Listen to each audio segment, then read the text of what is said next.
à cœur. Je suis dans le livre de Joël, chapitre 3. Cette parole, c'est pour une personne en ces lieux. Pendant que je préparais ces temps de prière, le Seigneur m'a mis à cœur afin de libérer cette parole prophétique au nom de Jésus. La Bible dit dans Joël, chapitre 3, le verset 9. Publiez ces choses parmi les nations. Préparez la guerre. Réveillez les héros. J'aimerais dire à une personne, l'année 2025, c'est l'année de la guerre. Réveille-toi, toi qui dors. Réveille-toi, toi qui dors. La Bible dit qu'il s'approche, qu'il lui montre tous les hommes de guerre. Le Seigneur dit dans la Bible que le peuple doit se préparer parce que l'année qui commence, c'est l'année de la guerre. La Bible dit dans verset 10, de vos oyaux forgés de épées, de vos cerfs et de lances. Voici maintenant les paroles que le Seigneur m'a dit de vous dire en ces lieux. Que les faibles disent, je suis fort. Le Seigneur m'a dit de dire à une personne, peut-être tu te vois que tu es faible. Le Seigneur m'a dit, prépare l'année prochaine parce que l'année prochaine, c'est l'année de la guerre. J'aimerais te dire, tu n'es pas faible. Tu es fort au nom de Jésus. Tu es fort au nom de Jésus. Que l'ennemi, les pensées qu'il est en train de te faire, de traverser dans ton esprit, ça, c'est pas Dieu, c'est l'ennemi. Le Seigneur Dieu m'a dit de te dire que les faibles disent que je suis fort. Dites avec moi, je suis fort au nom de Jésus. Je suis fort au nom de Jésus. Est-ce que tu peux le déclarer encore, je suis fort au nom de Jésus. Fort au nom de Jésus. Que le Seigneur nous bénisse au nom de Jésus. Est-ce qu'on peut acclamer le Seigneur Dieu de grâce?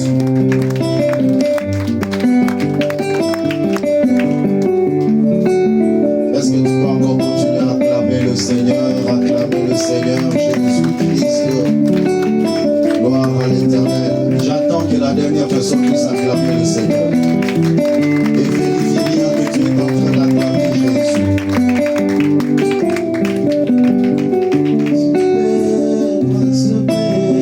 Sois loué. Tu es bon, mon Seigneur.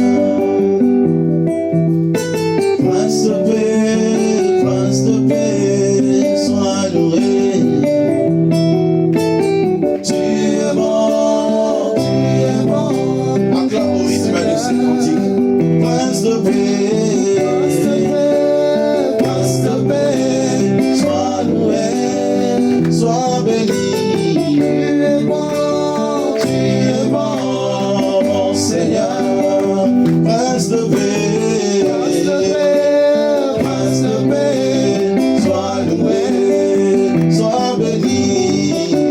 Oh, tu es bon, mon Seigneur. Prince de paix, sois loué. Tu es bon, mon Seigneur. Prince de paix, sois loué. Tu es bon, mon Seigneur.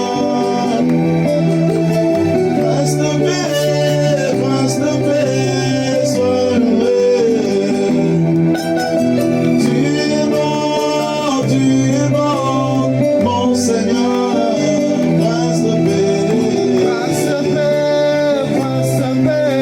sois loué, sois béni. Tu es bon, mon Seigneur. Prince de paix, sois loué, sois béni. Tu es bon, mon Seigneur. Je lève ma voix vers toi, le maître des temps et des circonstances, l'inégalable, le véritable Seigneur. Nous saluons ta présence au milieu de nous, ô Dieu. Nous bénissons ton nom parce que tu es le même, hier, aujourd'hui et pour l'éternité. Seigneur, nous voici réunis en ce lieu, dans ce programme de prière, d'abord pour célébrer ton nom, pour exalter ta grandeur et pour bénir ta royauté. Bénis toute famille qui s'est présentée devant toi. Bénis toute personne qui est venue dans ta présence. Permets à ce que le ciel reste toujours ouvert pour que la grâce, la gloire et la bénédiction se reposent dans la vie de tes enfants. Au nom de Jésus-Christ. Amen. On acclame très fort pour la gloire du Seigneur. Non, vérifie que tu es dans. Est-ce que Dieu a donné le pain à une personne? Je ne sais pas si Dieu. Attends. Je trouve trouve ça un peu bizarre que Dieu t'a gardé pendant toute l'année et c'est ça le main que tu acclames pour Jésus. Franchement, est-ce que quelqu'un peut acclamer pour Jésus? Acclamer pour Jésus.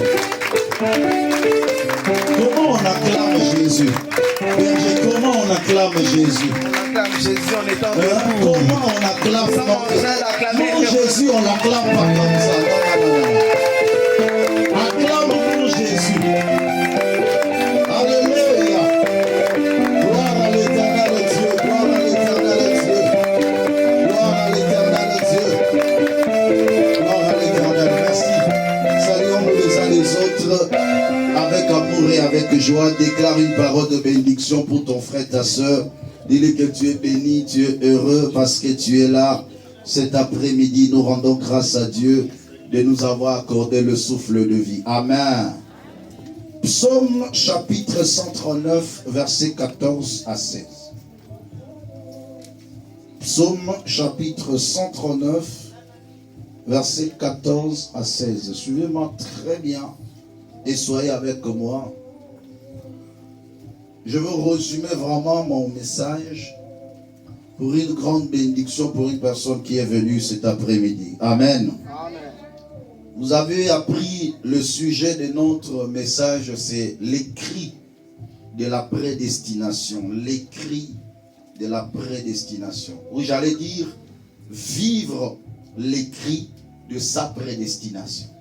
Vivre l'écrit de sa prédestination. Lisez ensemble avec moi Psaume chapitre 139, versets 14 à 16. Y a-t-il des amoureux de la parole de Dieu ici? Gloire à Dieu. Je te loue de ce que je suis une créature si merveilleuse. Tes œuvres sont admirables et mon âme le reconnaît bien. Mon corps n'était point caché devant toi lorsque j'ai été fait dans un lieu secret, tissé dans le profondeur de la terre. Quand je n'étais qu'une masse informe, tes yeux me voyaient. Et sur ton livre étaient tous inscrits les jours qui m'étaient destinés avant qu'aucun d'eux n'existât. Je reprends le verset 16. Quand je n'étais qu'une masse informe, tes yeux me voyaient. Et sur ton livre étaient tous inscrits le jour qui m'était destiné avant qu'aucun d'eux n'existât. Parole du Seigneur. Merci. Suivez-moi très bien, j'introduis mon message par quelques mots seulement. Ce texte est un texte introductif. La Bible déclare, c'est David qui est en train de célébrer l'Éternel, de lui avoir créé comme une créature si merveilleuse. Je suis venu dire à quelqu'un cet après-midi que tu n'es pas inutile sur la terre, que tu n'es pas un fait d'hasard, mais tu es une créature si merveilleuse. Parfois, lorsque je te regarde, tu n'as pas encore atteint cette dimension de pouvoir se dire que moi je suis une créature si merveilleuse, mais cependant tu l'es. Tu es une créature si merveilleuse. Et que quelqu'un peut rassurer la personne qui est à côté de lui pour dire que tu es une créature si merveilleuse. Dis-le à ton frère. Alléluia. Tu es une créature si merveilleuse. Mais il dit ceci, mon corps n'était point caché devant toi lorsque j'étais dans un lieu secret, tissé dans les profondeurs de la terre. Quand je n'étais qu'une masse informe, tes yeux me voyaient. Frères et sœurs, David est en train de dire, quand j'étais encore une masse informe, vous savez, une masse informe, en réalité, on ne peut pas parler de l'existence. Il dit, lorsque j'étais encore une masse informe, vous savez, lors de la fécondation, on donne déjà un nom. Dès la fécondation, on dit l'œuf. Or qu'un œuf a déjà une forme. Est-ce que quelqu'un est en train de comprendre?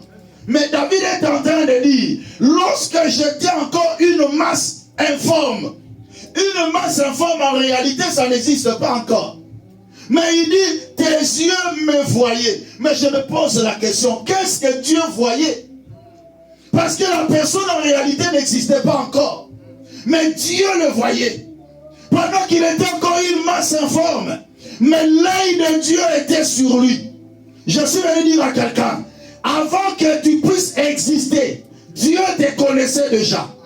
Et il dit ceci, et sur ton livre étaient tous inscrits les jours qui m'étaient destinés avant qu'aucun d'eux existât. Donc, s'il renchérit encore en disant, avant que mes jours existent, toi tu as déjà écrit cela. Donc, il n'était pas encore là en ces temps-là. Alléluia. Pendant que je n'étais pas encore dans la création, parce que l'homme entre dans la création à partir de l'œuf. Quand il devient œuf, déjà on parle d'une personne qui est là. Parce que si tu avortes, on dit que tu l'as tué. Quelqu'un a compris? Parce que tu es déjà une personne. On peut te donner déjà un nom dès le premier jour. Mais l'Éternel est en train d'écrire des choses en ta faveur avant que même un jour de ta vie existe. Et ma question se pose, Dieu écrivait-il de bonnes choses ou de mauvaises choses en ta faveur? Pendant que tu n'existais pas encore, Dieu est en train d'écrire des choses te concernant. Je suis venu dire à quelqu'un, lève ta main droite. Sur les livres de Dieu, l'Éternel avait écrit de bonnes choses en ta faveur. Il n'y a pas de malédiction là-bas. Pendant que Dieu est en train d'écrire, il ne peut écrire que de bonnes choses. Voilà pourquoi David a dit, je suis une créature si merveilleuse. Ce n'était pas par rapport à ses vécus, mais par rapport à ce que Dieu a écrit en sa faveur. La Bible déclare, et sur ton livre étaient tous inscrits les jours qui m'étaient destinés. Donc Dieu a un livre où il inscrit tout le parcours de ma vie. Chaque pas de ma vie, l'Éternel l'avait inscrit. Donc je peux aujourd'hui me dire que ma vie est un écrit dans un livre de Dieu. Est-ce que quelqu'un est en train de comprendre? Est-ce que quelqu'un peut le confesser? Ma vie est un écrit dans le livre de Dieu. Donc tel que tu es là, tu es une écriture écrite par la main de Dieu lui-même.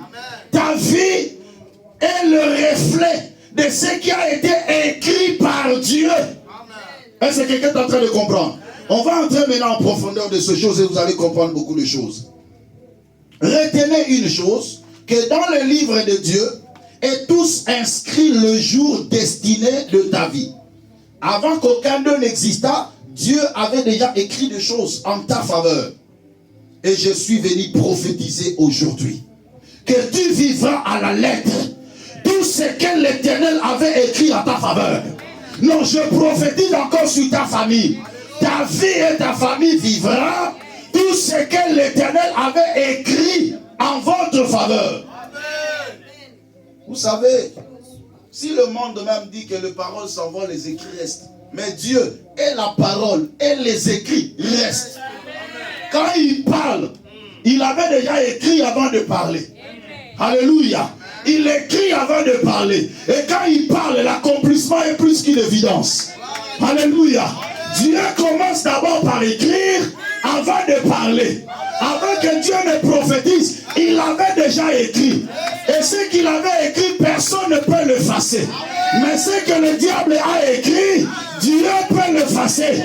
Parce que la Bible déclare, sur la croix, il a effacé l'acte dont les ordonnances nous condamnaient et qui subsistaient contre nous. Il les a triomphés à la croix. Je suis venu dire à quelqu'un, si Dieu a un livre où il a écrit l'histoire de ta vie, le diable aussi de son côté a un livre où il écrit le malheur de ta vie. Mais ma Bible me dit, à la croix de Golgotha, Jésus-Christ a effacé l'acte dont les ordonnances nous condamnaient. Ce que le diable a écrit à ta défaveur, Jésus l'a effacé. Tu ne vivras pas ce que le diable a écrit. Mais tu vivras ce que Dieu a écrit. Je suis venu dire à quelqu'un, tu es un écrit dans le livre de Dieu. Dieu a écrit de bonnes choses. Et ce que je ferai, je vais seulement prendre ces écrits et l'annoncer sur ta vie au nom de Jésus. Et tu vivras à la lettre tout ce que l'Éternel a écrit en ta faveur. Un chrétien peut acclamer pour la gloire du Seigneur.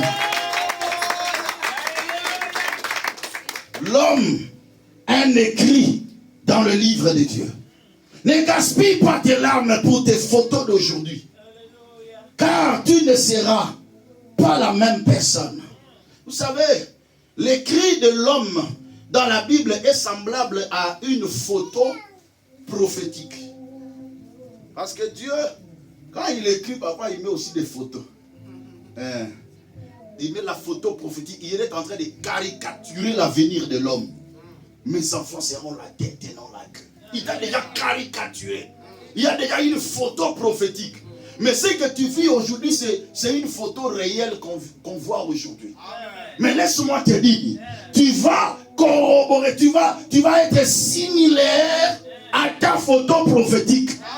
Le parcours que tu es en train de faire dans la vie t'amène à être conforme à l'écrit, à être conforme à la photo prophétique de ta vie. Je déclare et je prophétise, tu arriveras et tu porteras le statut de ta photo prophétique. Tu vivras à la lettre ce que l'Éternel a écrit en ta faveur. Luc chapitre 4. J'entre maintenant en profondeur. Est-ce qu'on peut serrer les ceintures pour décoller? Les bonnes choses commencent. Alléluia. Y a-t-il quelqu'un qui est là? Moi j'aime les gens qui sont là. Hey. Où es-tu? Tu es où? Amen. Soyez là avec moi. Luc chapitre 4 verset 16 à 22. Écoutez bien. Luc 4 16 à 22. Je vais lire un peu beaucoup. Ça vaut le coup. Il se rendit en Nazareth, où il avait été élevé selon sa coutume. Il entra dans la synagogue le jour du sabbat et il s'éleva pour faire la lecture. On lui remit le livre du prophète Ésaïe. L'ayant déroulé, dis avec moi, l'ayant déroulé, il trouva l'endroit où il était écrit. Il trouva dans le livre d'Ésaïe, il trouva l'endroit où il était écrit. L'Esprit du Seigneur est sur moi, parce qu'il m'a oint pour annoncer une bonne nouvelle aux pauvres. Il m'a envoyé pour guérir ceux qui ont le cœur brisé, pour proclamer aux captifs la délivrance et aux aveugles le recouvrement de la vue, pour rendre libres des opprimés, pour publier une année de grâce du Seigneur. Ensuite, il roula les livres et le remit aux serviteurs et s'assit. Tous ceux qui se trouvaient dans la synagogue avaient les regards fixés sur qui? Sur lui. Est-ce que vous êtes avec moi? Ils avaient les regards fixés sur qui? Sur lui. Alors il commença à leur dire, écoutez, j'aime cette parole bien aimée dans le Seigneur. Alors il commença à leur dire, aujourd'hui, cette parole de l'écriture que vous venez d'entendre est accomplie. Il a lu les choses. On lui donna les livres d'Ésaïe. Il le roula. Il cherche une place. Je vais vous dire pourquoi il est tombé là-bas. Alléluia. Mais il leur dit, après avoir lu, il dit ceci, cette parole que vous venez d'entendre est accomplie. Oh, et tout lui rendait témoignage. Il s'était étonné des paroles de grâce qui sortaient de sa bouche. Et il disait, n'est-ce pas le fils de Joseph? Comment il peut dire des choses comme ça? N'est-ce pas le fils de Joseph? Vous allez continuer, je vous en parle les détails. Verset 28. Verset 28 jusqu'au verset 30. Ils furent tous remplis de colère dans la synagogue lorsqu'ils attendirent ces choses. Et s'étant levés, ils le chassèrent de la ville et le menèrent jusqu'au sommet de la montagne sur laquelle leur ville était bâtie, afin de le précipiter en bas. Lisez-moi le verset 30. Mais,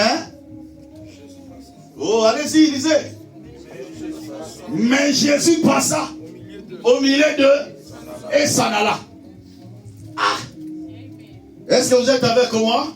Alors suivez-moi, regardez-moi maintenant. La Bible nous parle de quelque chose qui va justifier mon enseignement d'aujourd'hui. Le Seigneur arrivait au temple.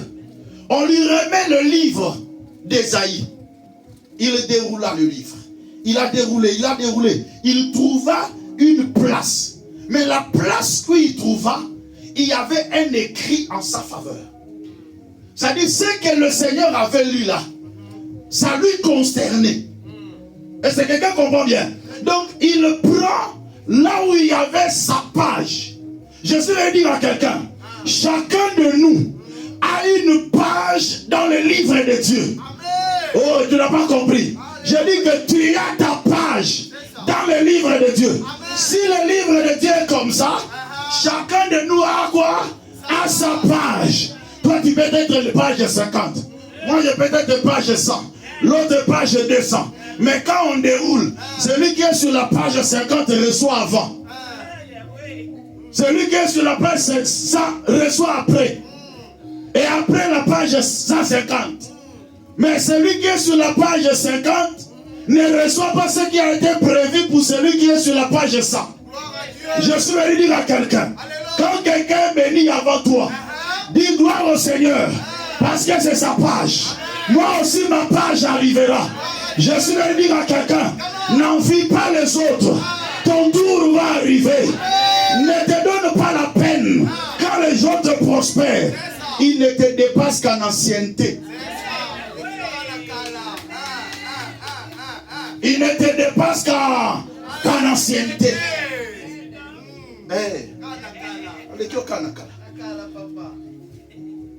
Celui qui a reçu avant, celui qui est béni avant, ne te dépasse qu'en ancienneté.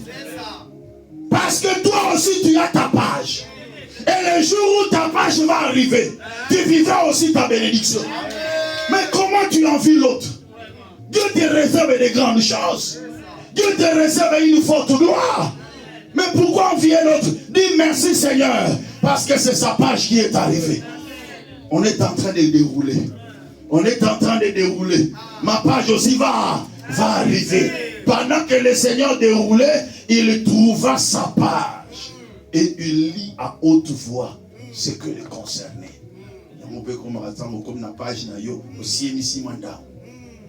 Quand tu arrives dans ta page là, un peu d'orgueil, ça fait du bien. Quand Dieu te bénit, il faut manger. Quand Dieu te bénit, il faut s'habiller. Quand Dieu te bénit, il faut se réjouir. Parce que c'est ta page qui est arrivée. Qui a dit amen? Je n'envie pas les autres, j'attends ma page. Et le jour où ma page arrive, je commence à vivre mes écrits. Voilà pourquoi le Seigneur avait fait un peu de lolendo, un peu de vantard. Il dit aujourd'hui, les paroles que vous venez d'entendre sont accomplies. Il dit mais oh petit, toi tu es le fils de Joseph. On te connaissait, alléluia. Vous savez bien aimé dans le Seigneur, avant l'accomplissement des écrits, Jésus-Christ était fils de Joseph. Jésus-Christ, qui ne vit pas encore son écrit, était encore fils de Joseph. Premier point, l'homme face au contraire de son écriture. Ça c'est la première dimension.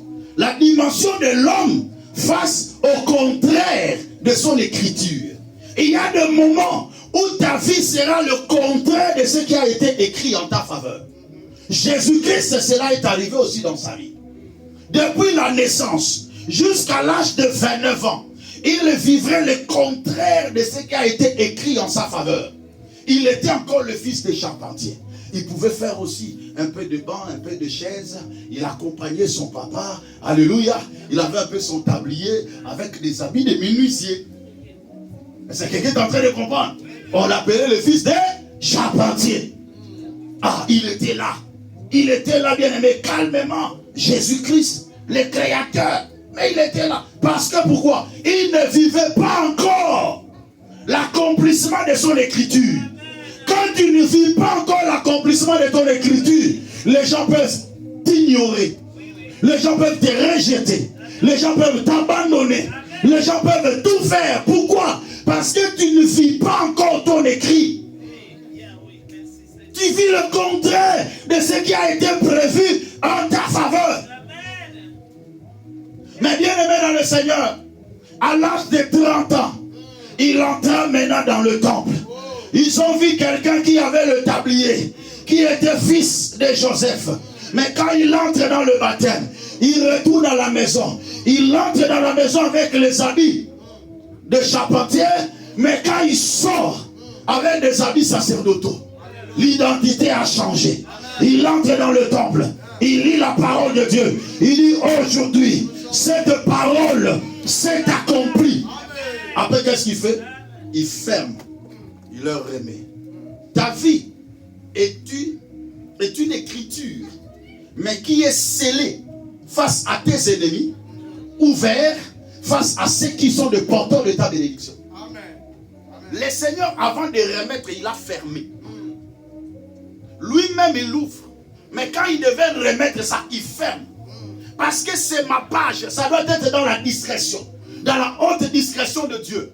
Il y a certaines personnes qui ne sont pas des porteurs de ta bénédiction. Ils ne pourront jamais déchiffrer ton écriture. Il n'y a que des mages qui peuvent déchiffrer l'étoile afin d'apporter les bénédictions. Mais Hérode ne pourra jamais déchiffrer l'étoile. Ta vie est comme une écriture, mais qui est scellée face à tes ennemis. Mais ouverte, facile à être lue par ceux qui peuvent t'apporter la bénédiction. Je prie au nom de Jésus-Christ que l'Éternel cache ta vie vis-à-vis de ceux qui peuvent te détruire. Que l'Éternel cache ta vie, qui ne comprennent pas les réalités de ta vie parce qu'ils veulent te détruire. Mais ceux qui seront des porteurs de ta bénédiction, qui lisent clairement ton écriture. Alléluia. Alléluia. La Bible déclare, quand il a terminé de lire, il a remis le livre. Après, qu'est-ce qui s'est passé? Il est allé s'asseoir en disant, maintenant, tout ce que vous venez d'écouter là est accompli. La Bible déclare, ces gens-là s'est mis en colère. L'objectif du diable, il ne veut pas que tu vives l'accomplissement de ton écriture. Il ne veut pas que tu vives ce que Dieu a prévu pour toi. Il s'est mis en colère. Quelqu'un qui lit quelque chose, il s'approprie de ça. Pourquoi vous vous fâchez? Et la Bible déclare, ils prirent et ils le chassèrent. Il commence à pousser Jésus. Il commence à pousser Jésus. Mais vous savez ce que j'aime, c'est quoi? La Bible déclare, quand ils sont arrivés sur la montagne, ils ont voulu le précipiter. Jésus passa au milieu d'eux. Jésus a fait quoi? Il passa au milieu d'eux. Je vais parler ça doucement, écoutez bien, doucement. Il passa au milieu d'eux. Mais c'était sur la montagne, n'est-ce pas? Hein? Vous êtes avec moi? C'est sur la montagne. Mais on peut dire que Jésus-Christ a fui. On peut dire ça. Oui, nécessairement, il a fui. Parce que si on l'avait précipité, c'était sur la montagne. Si on l'avait précipité, il allait mourir ou pas? Il allait mourir. Mais le problème maintenant, c'est quoi? Cette montagne-là et ce genre de mort-là, ce n'était pas ce qui était écrit en sa faveur. Il était venu bel et bien pour mourir, accomplir le salut, mais pas sur cette montagne. Pas ce genre de mort-là. Je suis venu dire à quelqu'un, il y a plusieurs montagnes qui sont destinées pour plusieurs personnes. Mais toi, tu as une montagne dont il est écrit dans la parole pour toi. La montagne, c'est quoi? C'est l'image des difficultés. C'est l'image des réalités de la vie. C'est l'image de combat parfois, mais c'est aussi l'image de l'élévation. C'est quelqu'un qui est en train de comprendre. Alors chaque montagne, ce n'est pas la montagne propice pour que toi tu meurs là. C'est quelqu'un a compris? Jésus-Christ, quand on l'amène sur cette montagne, il regarde la montagne et dit non, non, non, non, non. Ça, c'est pas ma montagne. La montagne dont on a parlé, ce n'est pas ça. Ce qui a été écrit à ma faveur, ce n'est pas ça. Je déclare et je prophétise. Tu ne mourras pas sur la montagne de pauvreté. Tu ne mourras pas sur la montagne de maladie. Tu ne mourras pas sur la montagne de célibat. Tu ne mourras pas sur la montagne de stérilité. Parce que ce n'est pas ta montagne. Ce n'est pas ce que Dieu a écrit à ta faveur. Jésus-Christ qui était destiné pour la mort. Mais il a fui parce qu'il a dit non, non, non, non. Ça, c'est pas ce qui est écrit à ma faveur. Je dois vivre mon écriture. Dans l'écriture qui me concerne, je ne devais pas mourir ici. Et ce genre de mort n'apportera rien dans l'humanité. Ah, ça n'apportera rien. Il y a certaines morts, tu ne peux pas mourir comme ça. Il y a certains styles de vie qui ne sont pas propres à toi. C'est des montagnes.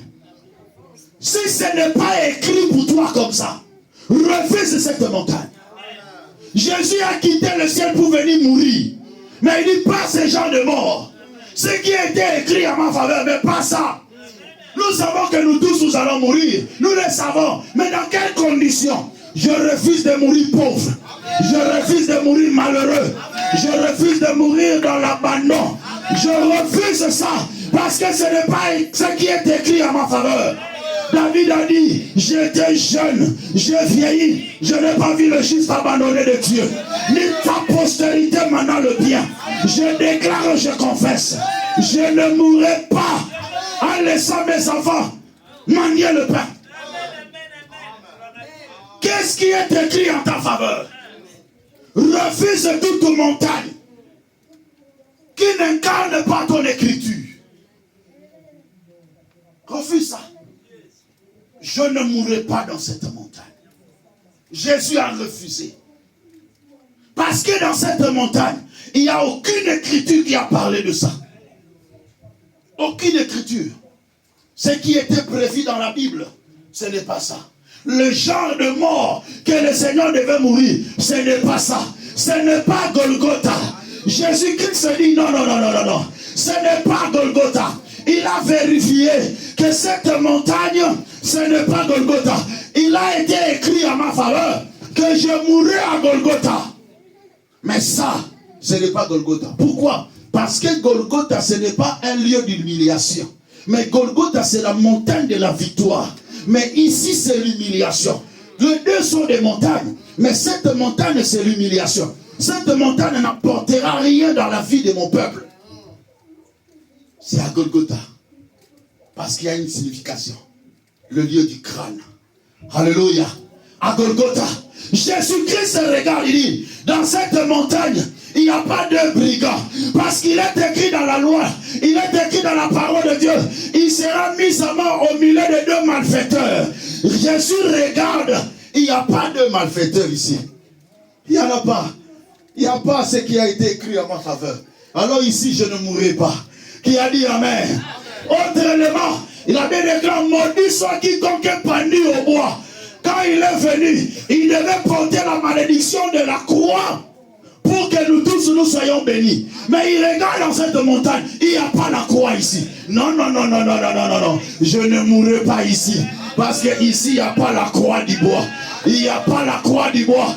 Il n'y a pas la couronne d'épines. On ne m'a pas percé le main. On ne m'a pas percé le pied. On ne m'a pas percé la côte. Parce que c'est par mes maîtrisures que mon peuple sera guéri. Si je meurs ici, mon peuple ne sera pas guéri. Si je meurs ici, je ne porterai pas la couronne d'épines qui est l'image de la pauvreté que le Seigneur a pris de la terre. Cette montagne n'apporte rien.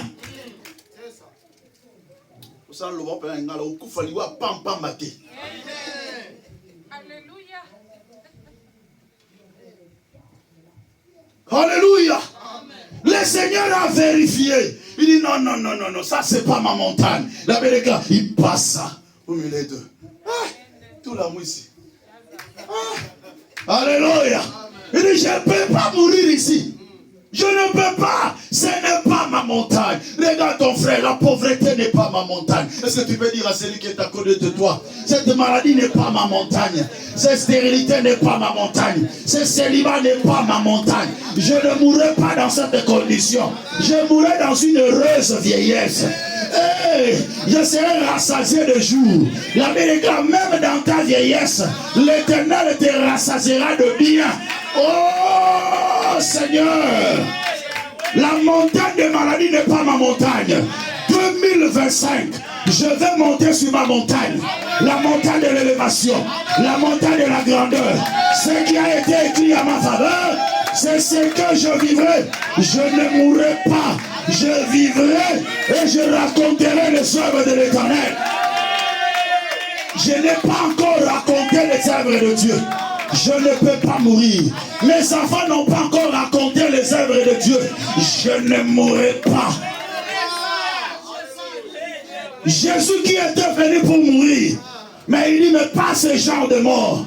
Non, non, non, je sais que je vais mourir, mais pas dans cette condition. Je sais que je vais mourir, mais pas dans cette vie. Je sais que je vais partir, mais pas si tôt. Alléluia. Avant ta mort, tu vas défier le diable. Avant ta mort, il faut que tu jouisses sur la terre. Avant ta mort, il faut que tu prospères sur la terre. La Bible dit que les justes hériteront la terre. Jésus a regardé. Ça, c'est pas Golgotha. Si je meurs ici, le vent du temple ne sera pas déchiré. Il n'y aura pas l'accès dans le lieu très saint. Ah, je ne mourrai pas ici. Alléluia. Si je meurs ici, il n'y a pas de choses. Je vois que ça ne corrobore pas. Ça ne matche pas avec mon écrit. Non, non, non, ça ne matche pas. Ce qui a été écrit en ma faveur et ce que je veux vivre, c'est pas ça. Oh non, oui, c'est pas pareil. Ce que je vis et ce qui est écrit n'est pas pareil. Alors je prophétise. Il faut que ce que tu vis et ce qui est écrit soit pareil. Soit pareil. Soit pareil. Soit la même chose. Entre et vis ton écriture. Que tu vives ton écriture. Que tu vives ton écriture. Je le prophétise sur toi. Je le déclare sur toi. Que tu vives ton écriture. L'homme, un écrit dans le livre de Dieu. Jésus a commencé à vérifier. Il a réuni tout ce qui était écrit en sa faveur. Il a comparé ça avec cette montagne. Il dit non, non, non, c'est genre de mort. Non. Vous savez pourquoi? Parce que il y a encore un point. Lorsqu'on va le précipiter, qu'est-ce qui va se passer? Il sera broyé. Même ses os seront broyés. Mais l'écriture dit en sa faveur, ses os n'ont jamais été broyés. Quand il était mort à la croix, selon la coutume juive, il faut qu'on puisse briser tes pieds. On a brisé les pieds des brigands. Mais pour lui, on n'a pas brisé ses pieds. Parce que ses pieds représentaient aussi la puissance du salut. Alléluia. On n'a pas brisé. Mais ce jour-là, si on l'avait précipité sur la terre, il allait être broyé. Il dit non, ça c'est pas ma mort. Ça c'est pas mon écriture. Mais le jour qu'il était à Golgotha, alléluia, quand il est arrivé à Golgotha, il a dit déjà, c'est votre temps. J'étais avec vous, mais vous n'avez pas posé la main sur moi. Mais maintenant, c'est votre heure. Votre heure est arrivée. Pourquoi? Parce qu'il s'avançait déjà de Golgotha. Il voyait comment il s'avançait de Golgotha. Parce qu'il était sur la montagne de Gethsemane et il a vu Golgotha. Il dit, Père, si c'est possible que tu éloignes de moi ces coupes, mais non pas ma volonté, mais que ta volonté soit faite. Ce qui a été écrit à ma faveur doit s'accomplir. Là-bas, j'ai fui parce que ce n'était pas pour moi. Mais ici, j'accepte. Alléluia. Ici, j'accepte. Il arrive. C'était quoi? On lui fait porter la croix du bois. Il dit Amen. On l'amène. À Golgotha, il dit Amen. On l'étale sur la croix. On le perce, il dit Amen. On le perce, il dit Amen. Mais où sont les brigands? Les brigands sont là. De deux côtés. Il dit Amen. Encore, qu'est-ce qui se passe? La couronne d'épines. Un soldat poussé par le Saint-Esprit est allé ramasser des épines, le format en forme de couronne. Or que dans le jardin d'Éden, la Bible déclare, à cause de toi l'homme, le sol sera maudit. Il te produira des épines et des ronces. Et c'est à force de peine que tu en tireras ta nourriture. Et lors de la croix, il a fallu que cela puisse être enlevé. Afin que toi tu sois béni. Parce que des épines apportaient la pauvreté. La Bible déclare, lui qui était riche, nous qui étions pauvres, mais il s'est fait pauvre à la croix, afin que par sa pauvreté, nous puissions nous enrichir. Je déclare que tu es béni de Dieu au nom de Jésus. Ce soldat a fait la couronne de pile, il vient le poser sur sa tête. Cette couronne de pile avait double action dans la vie de Jésus. 1. Enlever la pauvreté. 2. Aller les blesser sur la tête afin d'apporter les guérisons de toute maladie liée à la tête. Parce que c'est par les maîtresses de Jésus que les malades sont guéris. Le corps humain a 3 parties, citez-les: la tête, les troncs et les membres. Et dans la croix, les 3 parties du corps étaient affectées par des plaies. C'est pour apporter la guérison à tous ceux qui étaient malades et à toute catégorie de maladies. Je déclare au nom de Jésus-Christ que toute personne qui est malade soit guérie au nom de Jésus. Même cette maladie était déclarée incurable, mais l'Éternel te guérit au nom de Jésus-Christ de Nazareth. Le Seigneur est en train de vérifier tout cela. Il vérifie. La croix d'ivoire, ok. Golgotha, ok. Les plaies partout dans le corps, ok. 2 brigands à côté, ok. On avance ou on n'avance pas? Non, on avance ou on n'avance pas? Est-ce qu'on est en train d'avancer bien? Quand il vérifie toutes ces choses, il approuve l'écriture et il dit, tout est accompli. Mais qu'est-ce qui est accompli? Ce qui a été écrit en sa faveur. Je déclare, il y a un tout accompli pour toi aussi. Toi aussi tu diras, tout est accompli. Non, je dis, toi aussi tu diras, tout est accompli. Je prophétise, il y a un tout accompli pour toi aussi. Tout est accompli dans tous les domaines de ta vie. Dans le nom puissant de Jésus. Quand il approuve cela maintenant, en disant tout est accompli, à la fin des comptes, il dit, Père, je remets mon esprit. Je remets. Parce que la mission est accomplie. L'écriture est accomplie. Mais pour toi, tu ne rendras pas l'âme si tout est accompli n'est pas encore prononcé. C'est toi-même qui dois le prononcer. Non, ce n'est pas une autre personne qui va le prononcer pour toi. C'est toi-même qui va le prononcer. Aussi longtemps que tu n'es pas encore satisfait. Papa, on a ton idée. Je ne suis pas encore satisfait. Je n'ai pas encore dit tout est accompli. Quand je dirai tout est accompli, c'est alors que je vais rendre l'âme. Nous les hommes, nous rendons l'âme. Mais lui, il avait rendu l'esprit. Moi,